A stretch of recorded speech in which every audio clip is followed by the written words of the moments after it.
High, চলে এলাম আবারও একটি নিউ ব্লগ নিয়ে। শুভ সকাল, তোমরা সবাই কেমন আছো?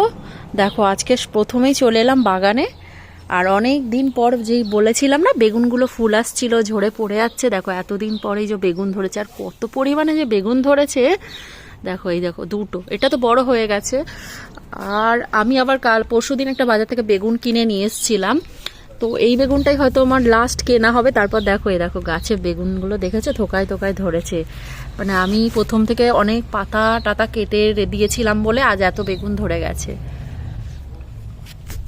তো বেগুন গাছের নিয়ম হচ্ছে কি বলতো, প্রথমে মানে কেটে কেটে ওকে বড় করতে হবে, তারপরে এখন ফুল ফল এসছে। দেখো পুরো থোকায় থোকায় একদম পুরো ভরে গেছে আমার বেগুন গাছের বেগুন।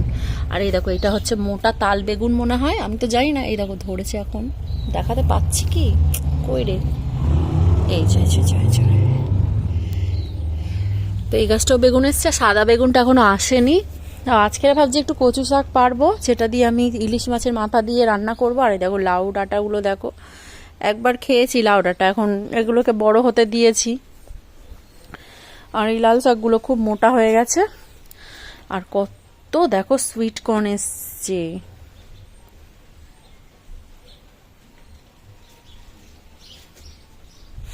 কি যে ভালো লাগছে না। মানে এই যে এত কষ্ট করে এই যে ফলগুলো পাচ্ছি। আর দেখো লঙ্কা গাছটা দেখবে তোমরা, দেখো একদিন একটা লঙ্কা পেরেছিলাম, আমার হাজবেন্ডও মানে খেয়েছে। তো লঙ্কাগুলো না এখনো ঝাল নেই, কেন যে বুঝতে পারছি না কেন। তাই বলি কটা দিন রেখে দিই, তারপরে যখন আবার একটু মানে ম্যাচিওর হবে তখন আবার পেরে খেয়ে নেব। কত যে লঙ্কা হয়েছে না, কি বলি, কি আনন্দ হচ্ছে আমার। হ্যাঁ, আর এই দেখো ধনে ফুল হয়ে গেছে। আর আর দেখো লেবু গাছে না নতুন করে ফুল এসছে, দেখো লেবু ভরে গেছে একদম। আর এই লেবুটা তো বাড়েই না। আর এই দেখো টমেটোটাও পেকে গেছে, আজকে টমেটোটা পেরে নেবো ভাবছি। না পারবো না, থাক, যেদিন রান্না করবো সেদিন টাটকা টাটকা পারবো গাছ থেকে। থোকায় থোকায় টমেটো হয়ে গেছে।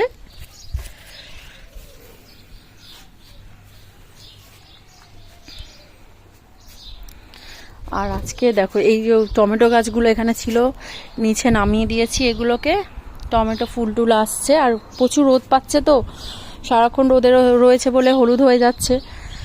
আর কুমড়ো গাছটাকে মাচায় তুলে দিয়েছি, মাচাটা আজকে দেব, কিছু সুতো দড়ি টড়ি জোগাড় করে নিয়েছি। আর এই দেখো কচু গাছ, আজকে তাহলে কচু শাক এখান থেকে আমি পেরে নেব। তো চলো দেখা হচ্ছে আবার পেরে নেবার পরে। আজ বাগান থেকে দেখো এতগুলো কচু শাক হয়েছে, বেশ ভালোই হয়েছে, অনেকটাই মানে কেটে নিয়েছি। আর এই যে এগুলো আবার রেখে দিলাম পরের বারের জন্য। এই কুমড়ো গাছগুলো তো হতেই চায় না। আর ওয়াটারমেলন গাছটা জানি না কেন এরকম হয়েছে, প্রথম থেকেই গ্রোথ হতে চায় না। আর এই যে কুমড়ো গাছটা বেশ ভালোই হচ্ছে আমার। দেখো এখানটা ডগাটা কেটে দিয়েছিলাম, তো এখান থেকে আবার এই যে পাশ ছাড়ছে। আর এটাকেও মাছায় তুলবো আমি আর একটু বড় হলে, এখনো আসেনি। তো ভিডিওটা এখানে শেষ করবো নাকি আবার কচু শাকটা রান্না করে আপনাদের দেখাবো? ঠিক আছে চলো। দেখো রান্নার ফাঁকে ফাঁকে আবার গিয়ে লাল শাক তুলে এনেছিলাম। আর এই দেখো কচু পাতা দিয়ে গুজরাটি একটি ডিশ বানিয়েছি, পাত্রা বলে এটাকে, বেসন দিয়ে, যেটা আমি নেক্সট ভিডিওতে আপনাদের কাছে শেয়ার করব। আর খেতে খুব টেস্টি হয়েছিল। আর দেখো, আর কচুর যে ডাঁটিটা ছিল সেটা দিয়ে ইলিশ মাছের মানে মাথা করেছিলাম। এই যে এই হচ্ছে আজকে